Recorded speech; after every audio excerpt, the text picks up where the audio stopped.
Olá, pessoal. Eu sou a professora Iglevânsela e esse é o podcast Sons da Escola, um espaço de multivivências entre a escola e a universidade, de troca de experiência, de troca de saberes com os professores e as professoras, gestores e gestoras das escolas da rede municipal e estadual do estado do Amazonas. E a nossa conversa de hoje é com Raimundo Cambeba, indígena professor e gestor da Escola Indígena Municipal Kanata Teikua, que significa Luz do Saber, que fica lá na zona ribeirinha de Manaus, na aldeia Três Unidos do povo Cambeba. Seja bem-vindo, Raimundo, tudo bem? Tudo bem, professora. Muito obrigado aí pelo dia de hoje. Imagina, é um prazer recebê-lo aqui, Raimundo, e a gente começa falando um pouco sobre a sua caminhada até a docência, né? Por que você se tornou um professor indígena, né? E que expectativa você tem como professor que atua numa educação diferenciada que é a escola indígena? Olha, assim, na verdade, né, eu tinha um sonho de ser professor, né, e ajudar a minha aldeia e o meu povo com uma escola que viesse com uma educação diferenciada, né.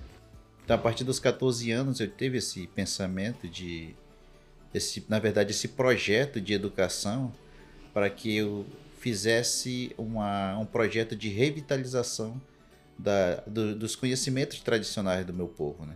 Então eu iniciei essa luta com 14 anos. Havia uma necessidade porque meu avô e minha avó falavam na língua cambeba e nós precisávamos aprender a falar a língua portuguesa e também fortalecer cada vez mais a língua cambeba. Então a partir daí eu comecei a ter esse projeto de educação, não só eu, junto com a comunidade, para que eu me tornasse um professor, só com esse pensamento de lutar pela essa educação diferenciada. E como é que está lá esse processo da língua cambeba, né? A comunidade toda já tem domínio da língua, já se conversa na língua lá, ou ainda é um processo que está na escola, que aos poucos, né, chega ao domínio de todos e todas? Olha, assim, a gente já está com 25 anos, né, que a gente vem trabalhando nessa questão da manutenção da língua indígena. Hoje, as crianças são alfabetizadas na língua indígena cambeba. A escola hoje trabalha isso de forma bilíngue, né? E os adultos, junto com as crianças, já conseguem hoje ter uma conversa um pouco fluente entre as crianças, entre os jovens, os próprios adultos. E assim, com esse trabalho de fortalecimento da própria identidade da criança e do jovem, a gente consegue fazer com que esse trabalho fique mais fortalecido, né? E a escola Cambeba se tornar uma escola que fortalece a identidade do povo indígena Cambeba lá de Três Unidos.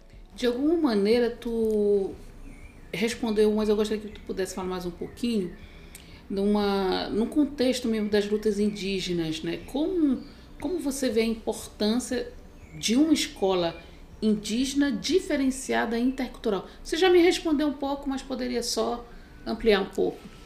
Olha, eu digo assim que nós temos uma grande importância quando fala na educação indígena, ou de uma escola indígena de forma intercultural, porque nós precisamos também conhecer e entender os conhecimentos do outro. Esse conhecimento do outro que eu falo é desse conhecimento do não indígena, né?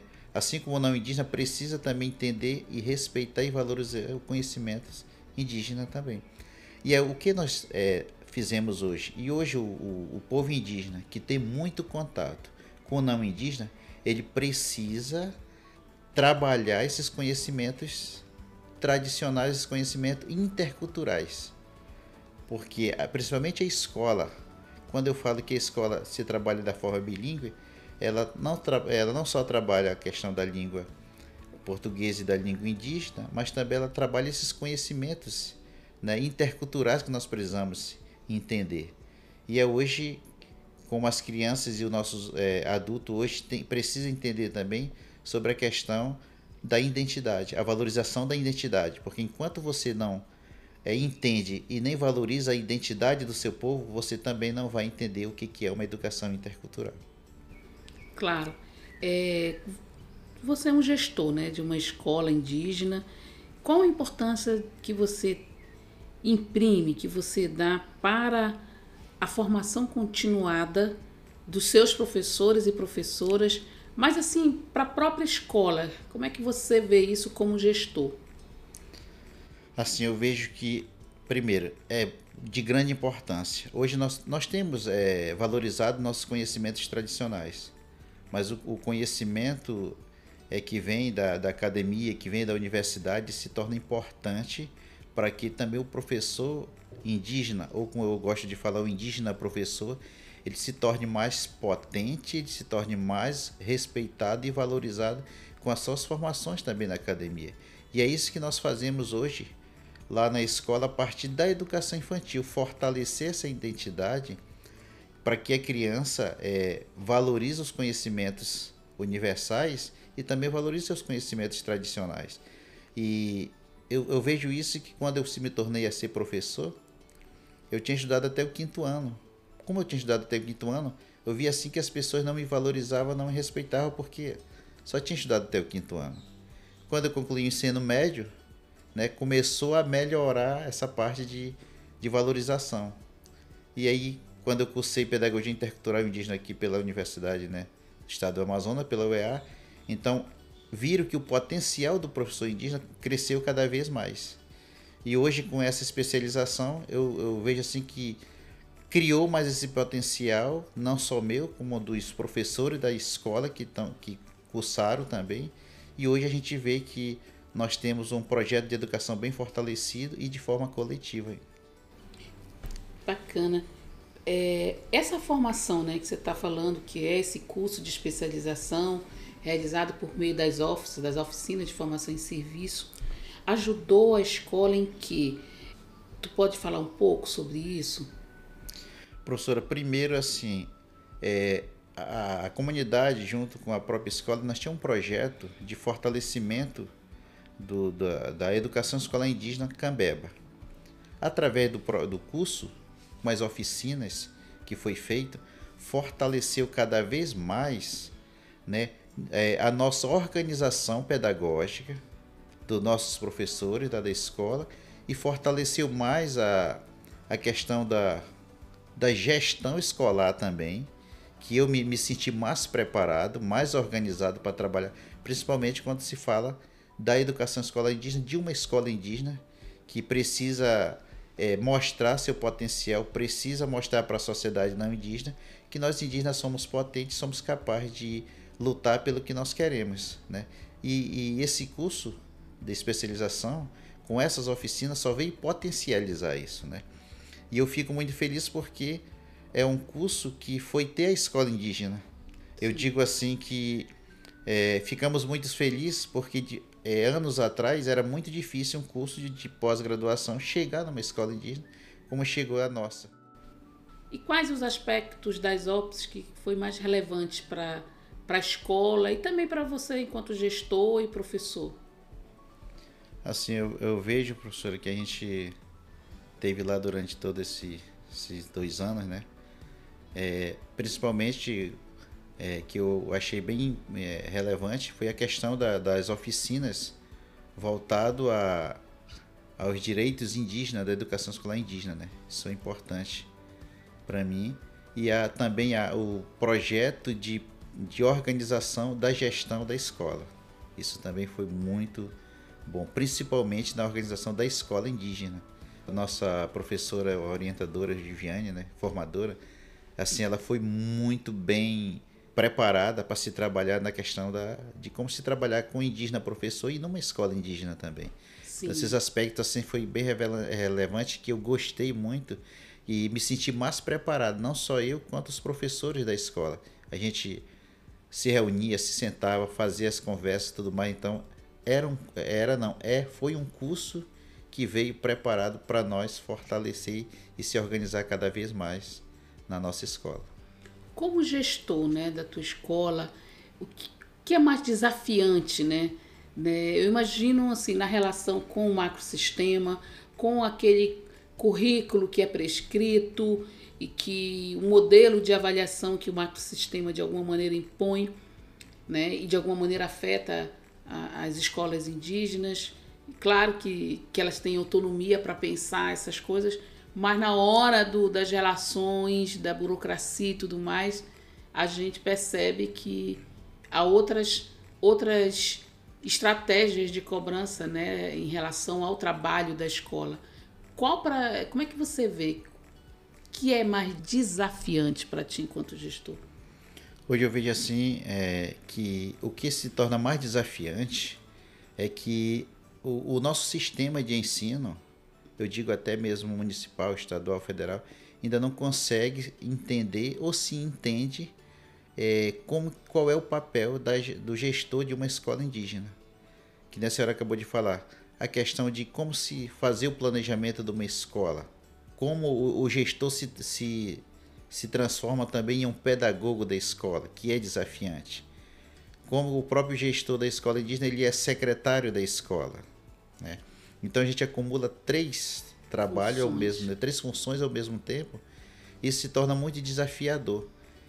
Quando se trabalha a questão de organização, de planejamento da nossa aula, da nossa escola, que é um planejamento que é diferenciado, então o sistema de ensino muitas vezes não entende por que esse planejamento é diferenciado, por que precisa valorizar os conhecimentos tradicionais do seu povo, como a pintura, o grafismo, como as danças, né? Como fazer o tipiti, como fazer a peneira, o remo. Isso quando vai para o sistema de ensino, para aquele currículo prescrito, eles vão dizer, não, isso não serve, isso não é válido para nós. O que é válido para eles é o que está lá prescrito do jeito que a Secretaria de Educação quer. E para nós, isso é muito válido. Então isso é muito desafiador, fazer com que nossos assessores pedagógicos entendam que nós queremos e nós trabalhamos para uma educação diferenciada e que isso seja valorizado na nossa escola. Todos esses conhecimentos dos nossos mais velhos, né? Como eu aprendi lá na graduação na pedagogia, que os nossos mais velhos eles são as nossas bibliotecas vivas, né? Sim. Já imaginou se eu não valorizar esses conhecimentos, né? E fazer com que o sistema de ensino conheça isso, que precisa ser valorizado? Então eu digo que não é uma educação verdadeira. Eu chamo de educação verdadeira aquela que vem lá da base, aqueles conhecimentos que é tradicional do povo, que vai vir para a escola, né? Então isso é que eu chamo. E na tua escola tem a escola indígena, de modo geral, ela é muito envolvida com a comunidade, né? Não há nada que ocorra na comunidade que não passe pela escola, e não há nada que ocorra na escola que não passe pela comunidade. A gente vê isso muito claramente quando a gente vai até a escola e vê a presença da comunidade ali em vários processos pedagógicos, né? Em vários movimentos mesmo da escola, né? Isso é muito importante, né? O papel da comunidade ali dentro, né? E eu vejo porque ali tem um lugar do turismo, né? Um lugar de um turismo ecológico, mas também de uma questão cultural. As pessoas querem conhecer o povo cambeba. Isso eu chamo, professora, de educação coletiva, né? Então hoje, como é importante a gente entrar nessa reflexão da educação coletiva. O povo indígena já há muitos anos, ele adota essa educação coletiva. É da cultura indígena a educação coletiva, né? Mas atualmente, hoje a gente vê no mundo do não indígena que essa educação coletiva está se acabando. Tanto nas escolas não indígenas, quanto na família não indígena, tudo mais está se acabando. E o que nós prezamos muito lá na escola, na comunidade, que essa educação coletiva se fortaleça cada vez mais. Então, quando eu falo aldeia e escola, eu estou falando numa educação que abrange a escola, que abrange a aldeia, e que essa forma de organização, ela é de forma coletiva, porque a gente entende que só tem escola por causa da aldeia. Se não tivesse a aldeia, não tinha escola, né? E nem eu seria professor daquela comunidade. Então precisa hoje a gente se pensar que essa educação precisa ser mais fortalecida, que é chamada educação coletiva, onde pai, mãe, tio, avô participa do processo de educação, tanto dos conhecimentos tradicionais, quanto também dos conhecimentos universais, que a gente precisa estar interligado a esses conhecimentos. Aí eu digo que a gente abrange entre os conhecimentos, a educação intercultural com a educação coletiva. Elas podem se encaixar uma com a outra, nessa questão da interculturalidade, como nós estamos fazendo aqui, fazendo essa interculturalidade de conhecimento. Isso, eu acho assim, como você fala muito, né, que o projeto potencializou o trabalho pedagógico da escola, potencializou as ações do planejamento e tudo mais. Você poderia falar mais um pouco sobre isso? Assim, ó, eu vejo assim que nós tivemos uma potencialidade tão grande com o projeto, com essa formação, porque quando nós entramos na primeira aula, né, eu lembro hoje na primeira aula, quando se falava das oficinas, se falava dos projetos da gestão da escola, nós pensávamos, como vai ser isso? De que forma? Será que vem atender os nossos anseios da escola indígena? Atender o anseio do professor indígena? Quando foi na metade do curso, nós saímos muito felizes, que potencializou de como nós organizar as nossas ações, principalmente como fazer um projeto de educação para a nossa escola de forma coletiva. Como conhecer qual era os currículos prescritos, o currículo que é oculto, vários tipos de currículo que nós conhecemos. Agora nós vamos definir, nós se reunir e jantar, vamos definir que tipo de currículo nós vamos usar e potencializar isso para que a nossa escola se torne uma das melhores escolas e nós se tornamos melhores professores com nossa forma de organização pedagógica também, né? E aí também se potencializou muito, eu como gestor, o projeto de gestão.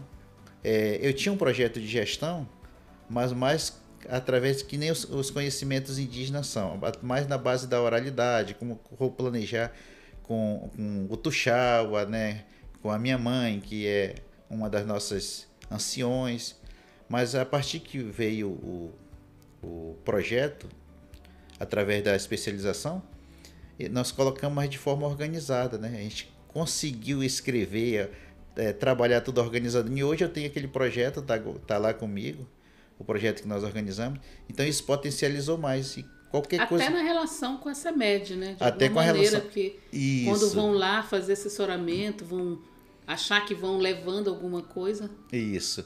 Então, eles, assim, a própria CEMED, hoje eu vejo, principalmente as assessores que vão lá, eles veem assim que o curso nos potencializou muito, que eles não vão se pensar que vão chegar lá numa escola que tem os professores, deixa eu usar essa palavra, de coitadinhos, não.